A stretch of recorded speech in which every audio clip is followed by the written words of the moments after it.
Hey guys, this week we are going to be in chapter 4 and we are going to be talking about understanding culture. So this week is all you're going to have really is a discussion post and then just of course reading your chapter, read chapter 4. And I always tell you, make sure you read your chapter really before you get into any of the work. It just helps you understand it better. And then I've got a lecture on chapter 4.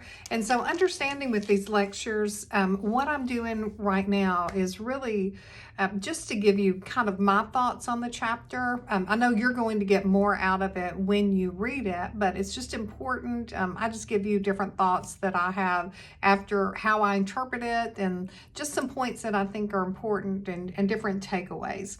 And then we have a video, and I really like this video. It's the power of self-awareness, and it's really just understanding you and your self-awareness. It doesn't necessarily hit on intercultural issues, but what it's got in it with the self-awareness is just really you assessing yourself. And I tell people all the time, it's important to know your strengths, but it's really more important to know your weaknesses and to know what you need to be working on and how really we always strive to improve ourselves. And then our discussion post is on self-awareness because that's what we're talking about. And this one, I want you to dig deep and I want you to think about your strengths, think about your weaknesses, think about your personality, think about how it's been shaped. You can actually go back to what we've done in this past week, looking at your cultural tree that I had you do, and it'd be interesting to see what people post up and just how you've explored your culture. And I hope you enjoyed that exercise. For me, I'm a very visual person, so hopefully you were able to draw out your tree and then just take those thoughts and put them in the post.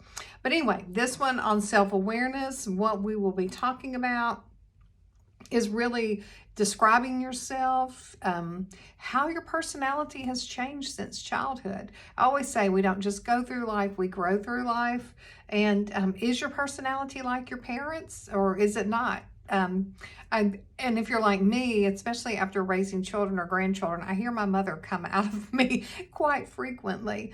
And then what qualities do you admire in yourself? And I know that's hard for some people. We really are critical of ourselves, but what do we admire about ourselves? And think about that. What's your biggest weakness? And all of us, it talks about in the video, which I think is good. The guy says, all of us have an F in life. We've failed at something. And what has been that? And more importantly, what have you learned from that? What's your biggest strength? And then what scares you in life? So anyway, think about those. Again, if you have any questions, don't hesitate to reach out to me. You guys have a good week and hope you enjoy.